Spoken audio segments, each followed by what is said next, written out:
Good morning. My name is Marisol Cuellar Mejia. I'm a senior fellow at the Public Policy Institute of California.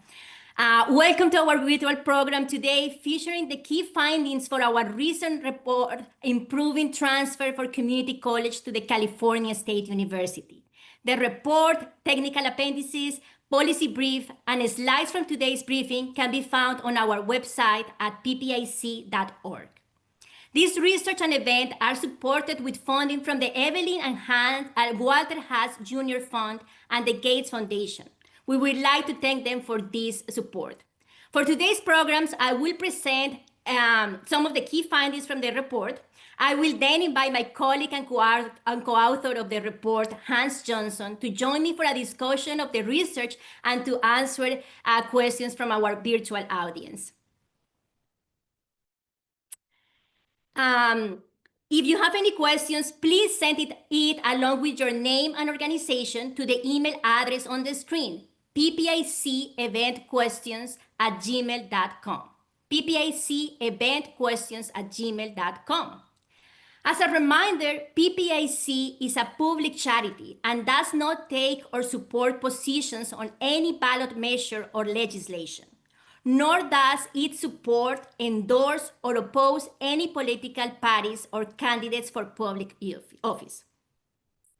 And now let me start my presentation. Give me 1 second to share my screen.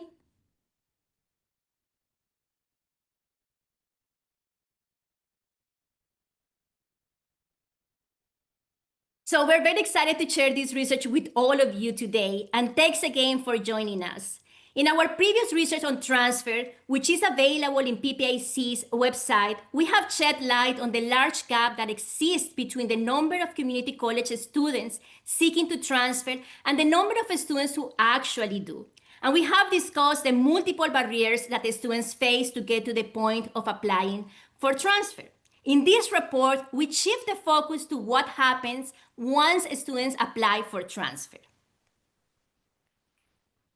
So let me give you a quick reminder of why transfer matters and why in this report we focus on transfer to the California State University. In California, transfers play an outsized role in bachelor's degree production, more so than in most states. If as a state we want to increase not only bachelor degree attainment, but also the diversity of those graduates, improving the transfer pathway must be an important part of the equation. And why CSU? CSU is the leading destination of community college transfers. We estimate that in a given year, on average, 58% of students who successfully transfer from the community college system enroll in a CSU campus. CSU depends on transfer enrollment more than you see and more than most public universities across the nation. Indeed, in fall 2024, transfer enrollment made up 43% of the university's new undergraduate enrollment. This is an important consideration given that transfer enrollment in CSU remains below its fall 2020 peak in most campuses, putting pressure on CSU overall enrollment growth and threatening CSU ability to maintain programs and services. And now let me talk briefly about the data used in this research. We are using a representative sample of CSU applicants. Specifically, we're including California community college students who last applied for transfer in a fall term between 2018 and 2023 for a total of over 460,000 unique applicants. For these individuals, we account for all their application history. These students are then matched to our student-level community college data set, which includes demographic information, financial aid data, transcripts, and degrees award. We calculate a student's community college outcomes up to the term prior to when the student last applied to CSU. For those students who did not enroll in CSU, whether because they were never admitted or because they decided not to enroll, we use National Student Clearinghouse data to identify where these applicants end up enrolling, if anywhere. This is crucial information that could inform the design of new strategies to support enrollment growth in CSU. So who applies for transfer to CSU? 48% of CSU applicants in our analytical sample are Latino, which mirrors closely their share in the California community college population. 57% are female, 72% are 24 years old or younger, and 75% were either California College Program grantees or Pell Grant recipients. Now, in terms of their academic background, the median number of transferable units earned by community college students, applicants, was 71.5, and the median cumulative GPA was 3.13. Also, 46% of applicants had earned an associate degree for transfer, which is a guaranteed pathway for transfer to CSU, though not necessary to a particular campus or major.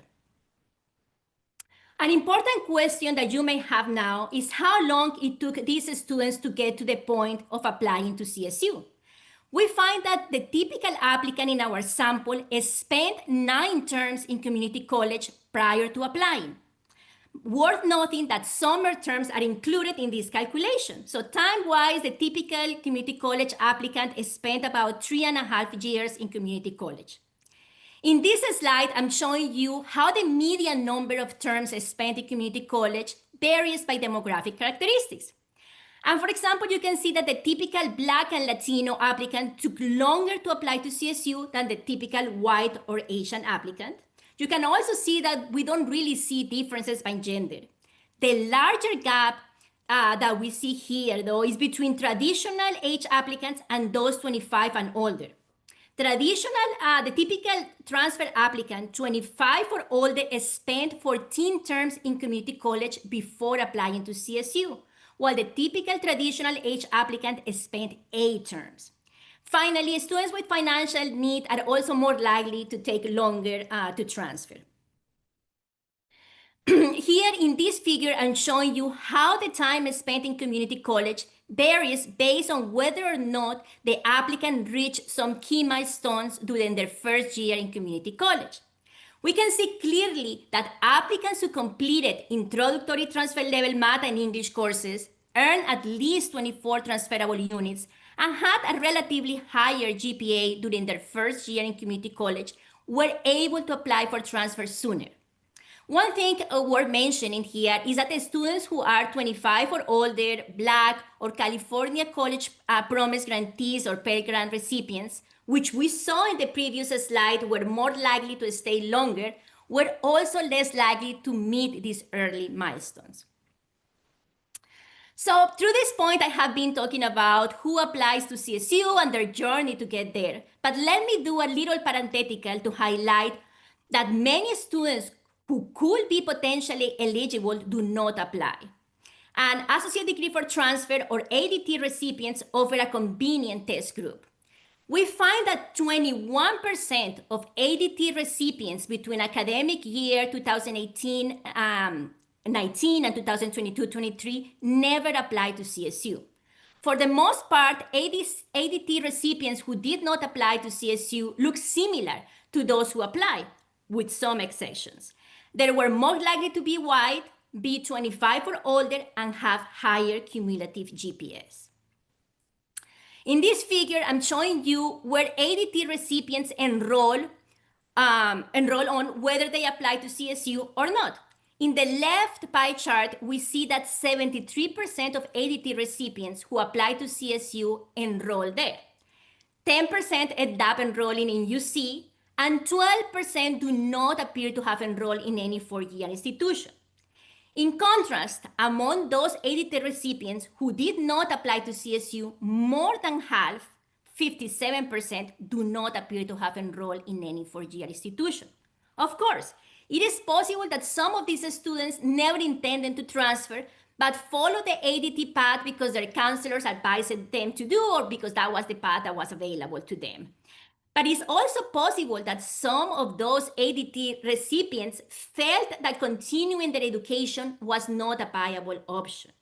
And why do we care about these students? Well, this group represents the most immediate opportunity for enrollment gains in CSU.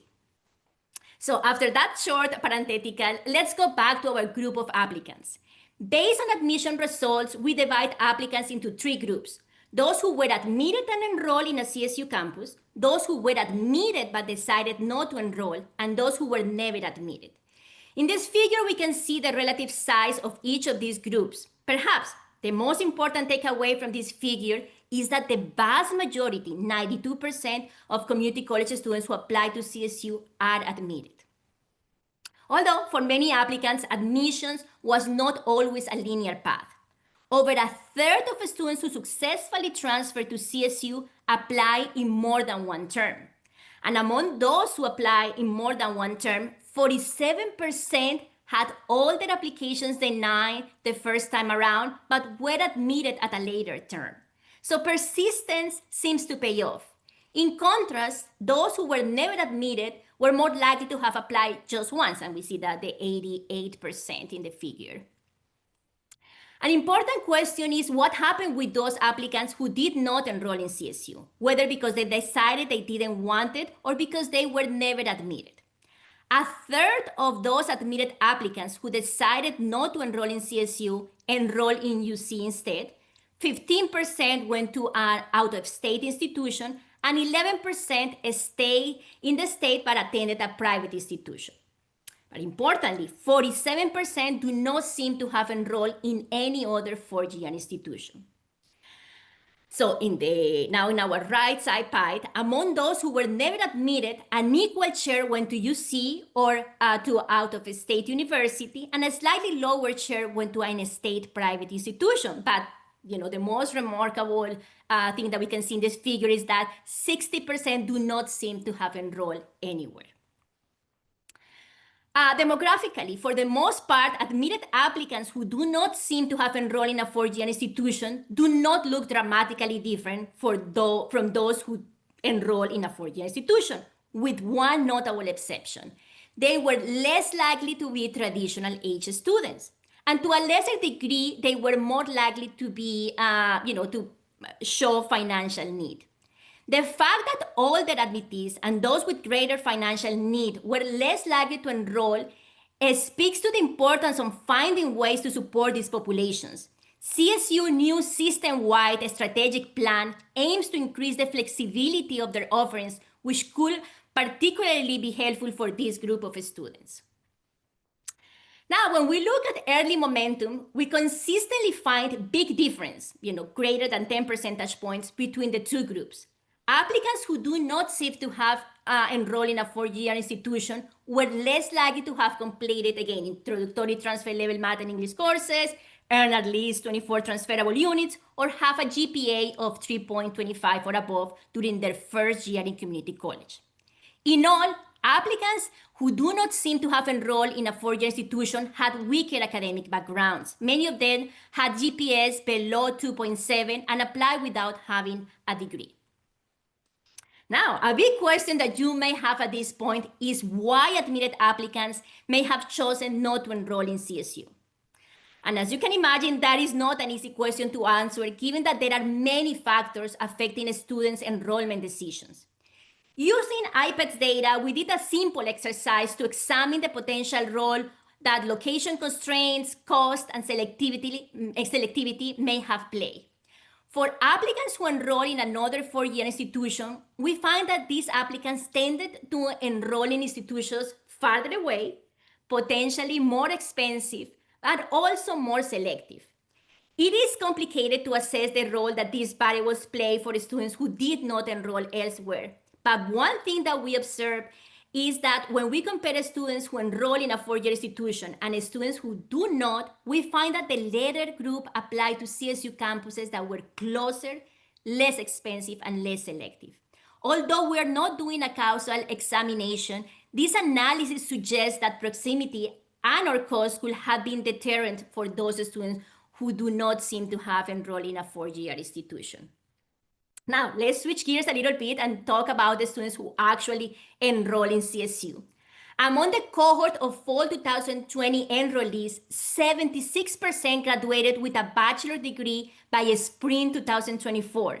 And of those, 69% graduated within 3 years.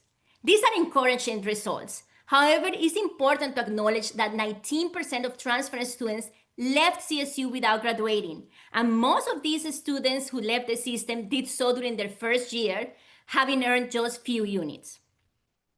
Not surprisingly, we find that the students with strong records or academic achievement while in community college, including early momentum, were more likely than others to graduate and do so within 3 years of enrollment. Now, before ending my presentation, let me mention very quickly 4 things that, based on our research findings, we think are important considerations moving forward. First, we think that it's important to support early momentum in California Community College. We show throughout the report that the students who achieve early markers of success not only spend less time in community college, but were also more likely to enroll in a 4-year institution. Second, we think it's crucial to gain a better understanding on why students do not enroll. Third, also important, enhance communication and support with prospective students through the matriculation process, which could improve yield rates. And finally, we believe that it's key to find innovative strategies, not only to address capacity constraints that some CSU campus and majors face, but also address location issues for students who cannot attend a college far from home. With this, I end my remarks, but before we move to the next part of today's program, let me remind you that if you have a question, please send it along with your name and organization to the email address on the screen, ppiceventquestions@gmail.com, ppiceventquestions@gmail.com.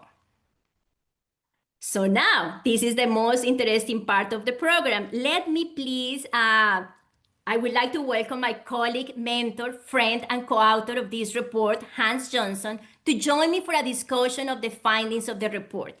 Thank you, Hans, for joining me today and for all this year working together, shedding light on the importance of the transfer pathway.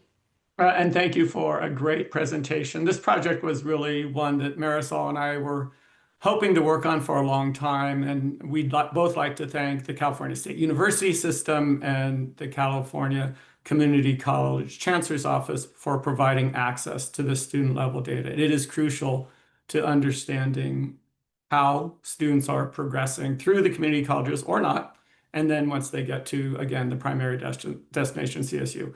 Your presentation was fantastic. Working with you is always a pleasure, and I'm really pleased we get to present this to our audience today. Thank you, Hans, and let's start then. I mentioned it at the beginning of my presentation, the outsized role that transfer play in our state in terms of bachelor degree production, but let's elaborate a little more. Hans, why do we care about transfers? And in general, why do we care about bachelor degree attainment in our state? Yeah, I mean, there's so many reasons. First of all, it's just the numbers involved. It is the case that the vast majority of parents of California students want their children to earn at least a bachelor's degree. College-going rates in California are over 50% of high school graduates, well over 50%.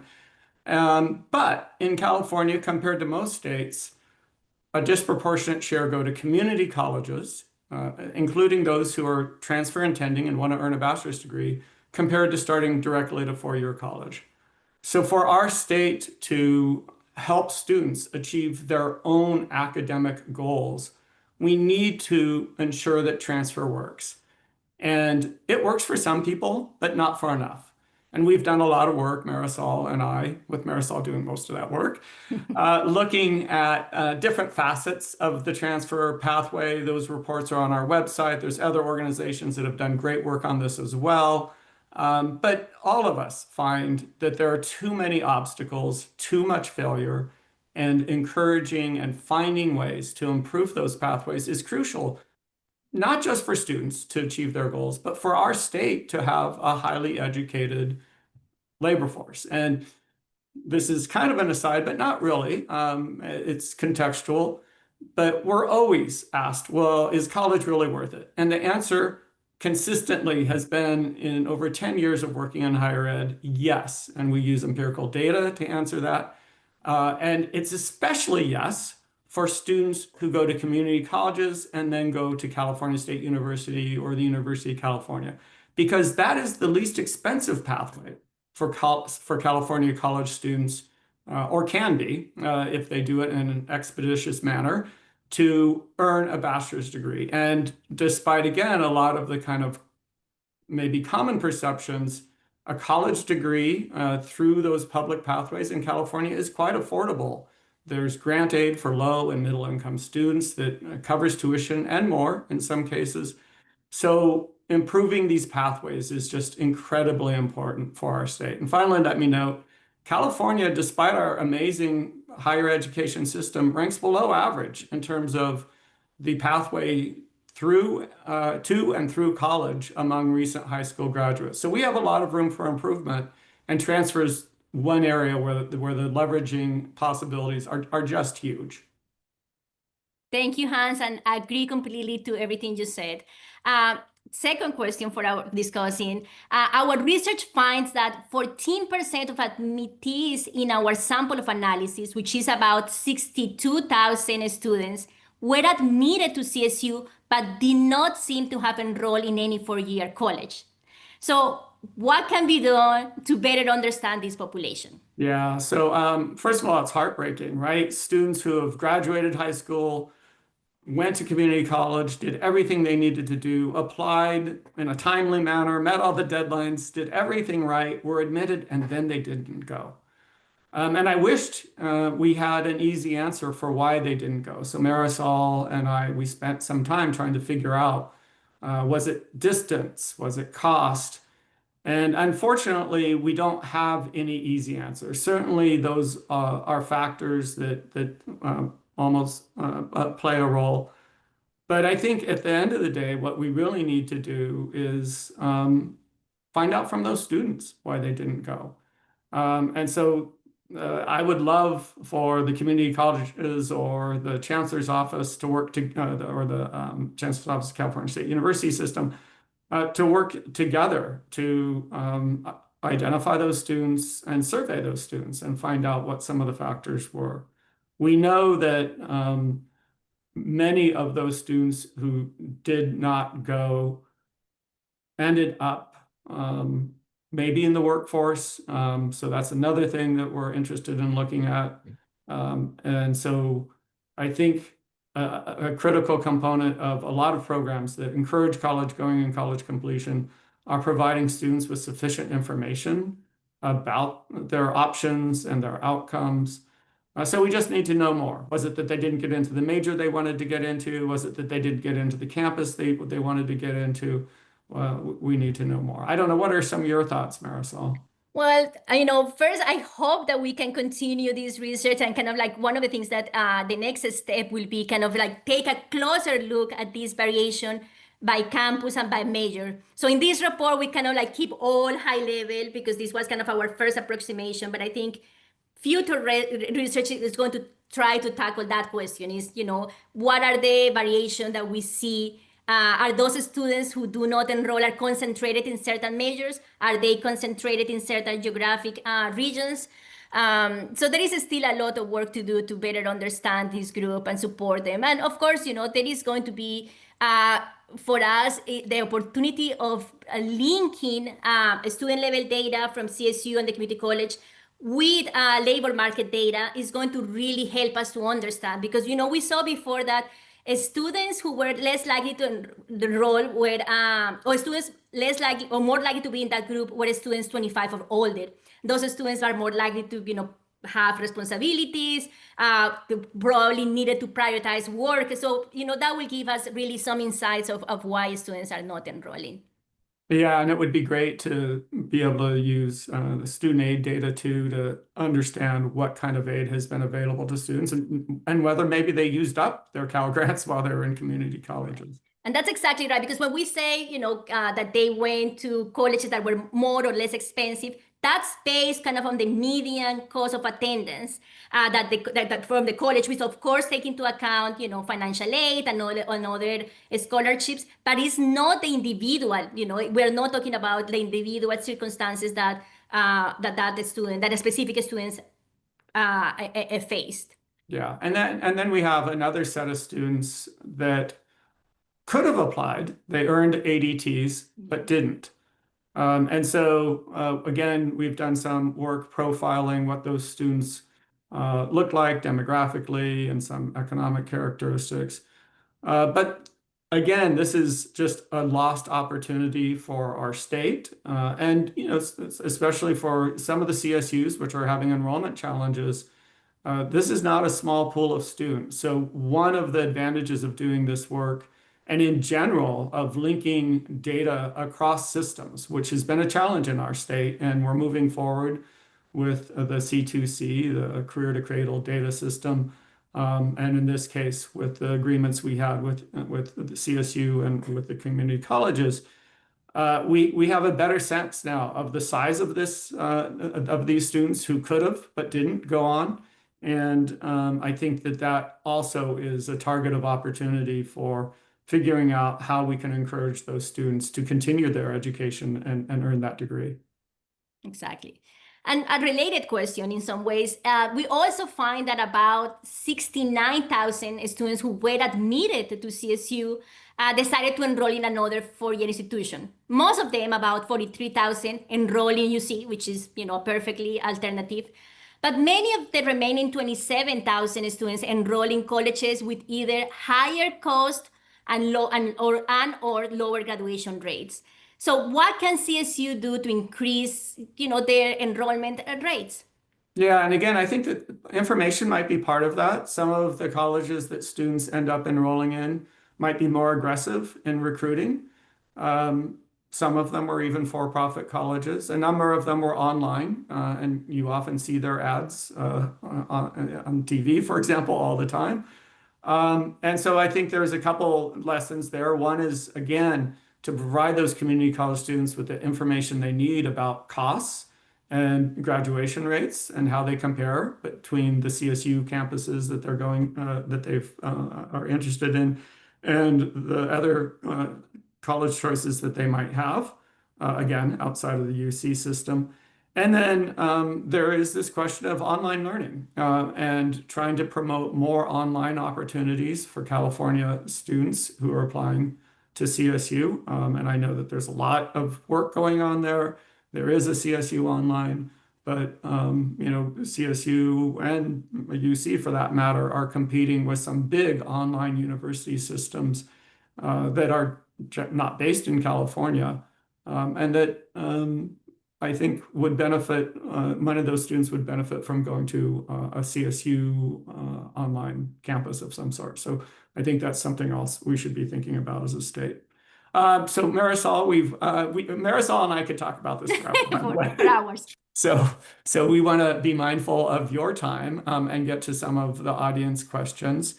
And so we'll start with the first one. We have a parent in Fresno asks, Marisol, you mentioned the typical CSU applicant spent 3.5 years at the community colleges before applying to CSU. Why does it take so long? And I'm going to add, you might contrast that with what we saw when we looked at applicants to UC. Yes. So one of the things, and this is probably one of the most powerful results of this research. I think that was the sense. Everybody knew, students take forever in community college before transfer, but now we have kind of a number. And, there are two main reasons. One of the main reasons is like very, very few community college students are able to enroll 15 transferable units in a single term, right? Which will be what you will need to, be able to transfer within 2 years, which is, the promise in many cases. So we saw like the typical transfer students enroll about 11 or 12, which is not bad and has improved over time. But it also, as I mentioned, students end up transferring with more units that they need, right?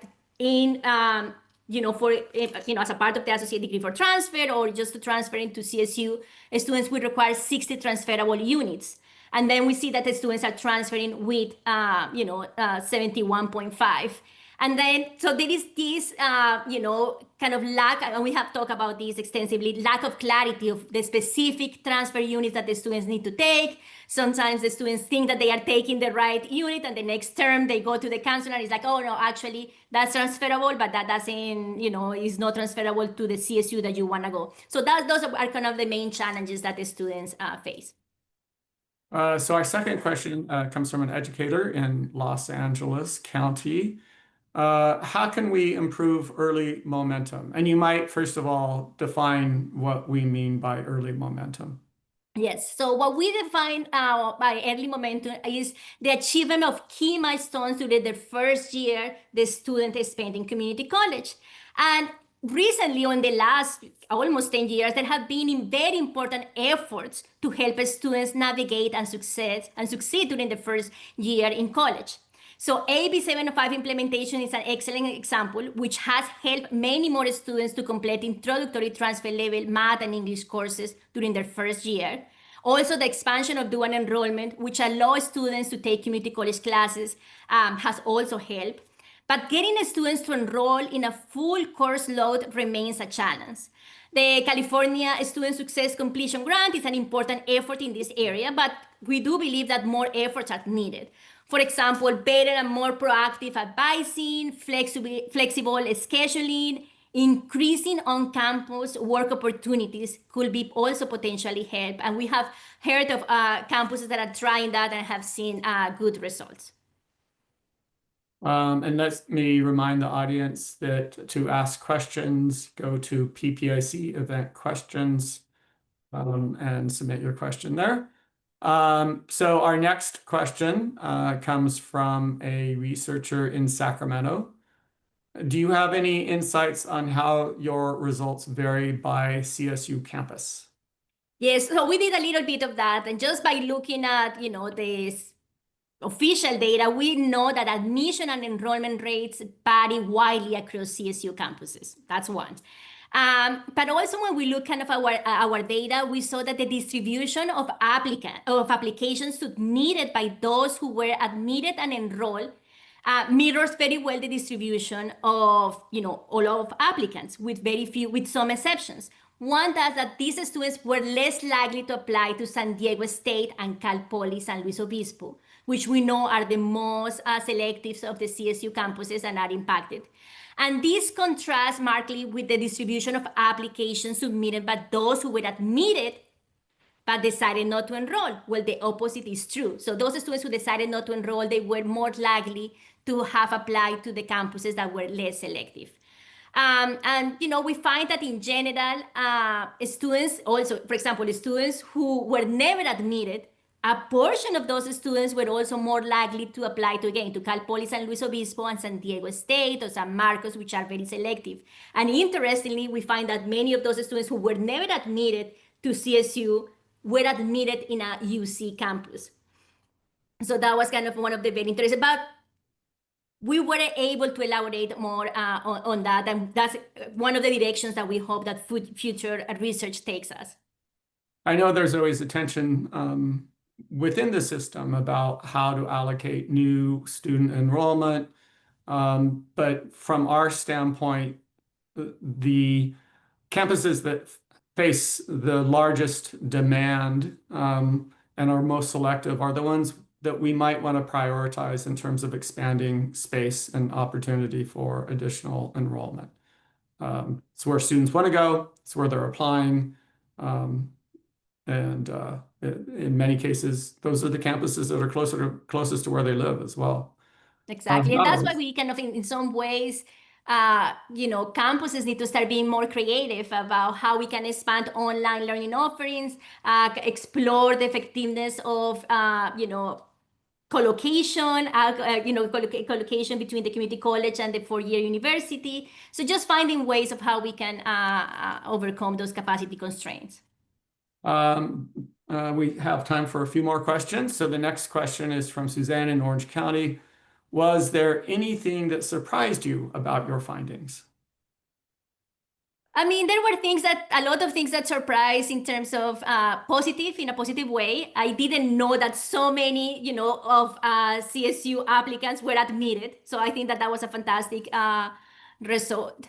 And another result that I didn't mention, but I like a lot, is that CSU is such a important access point to Latinos. So one of the things that we saw is that when Latinos were admitted to CSU, that was their first option, and they were the most likely to enroll in CSU. And that speaks of the big opportunities that that our public universities are opening for our students of color. So that was one of my favorite, but also I think it's something that I was excited and reaffirmed the importance of some of the other work that we are doing in terms of, AB 705 implementation. All of this is the importance of early momentum, of like students, how we can better support the students in their first year in community college, really have a big impact in their entire trajectory.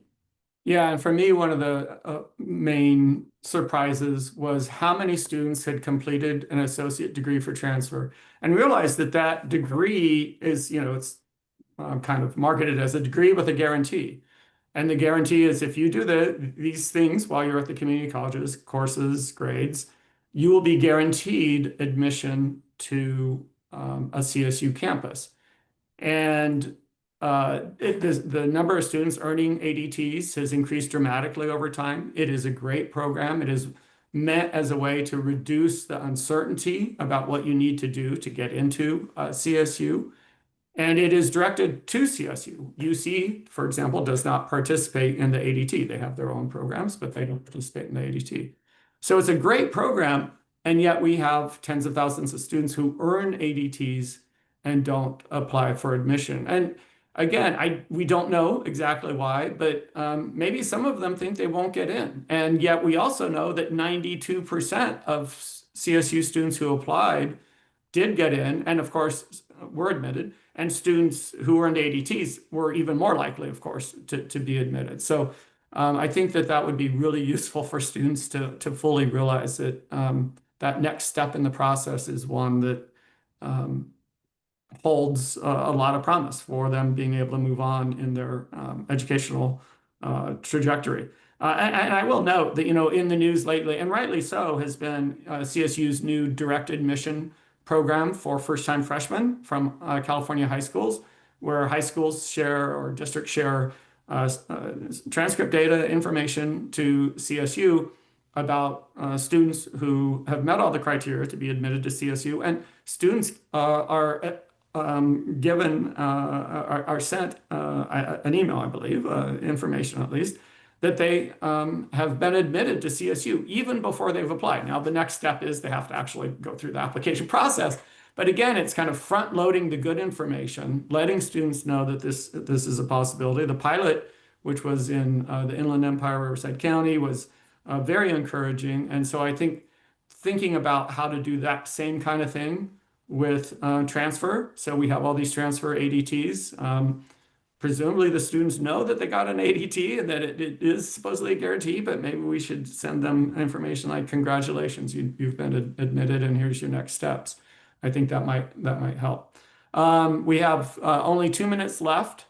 So we have one more question, which is from Alice in Mariposa. And Alice asks, what are the next steps in our research on transfer? So one important one that we're working is we're hoping, and we're in conversations with UCOP, trying to replicate this study using application data from UC. And I think it's going to be fantastic to be able to see the difference and the similarities between the two application and admission results.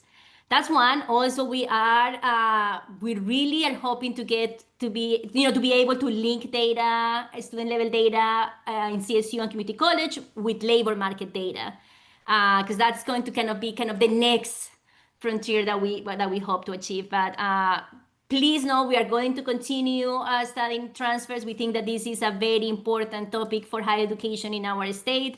And if you weren't able to ask the question, please feel free to reach out via email. We will be happy to chat with all of you. Yeah, very, very much so. And thank you, Marisol, for being a fantastic colleague and for everything that you shared with us today. We have reached the end of our program. I'd like to thank again our funders, the Evelyn and Walter Haas Jr. Fund and the Gates Foundation. And thanks to all of you for joining us online. We would especially appreciate you taking a moment to give us your feedback on this event.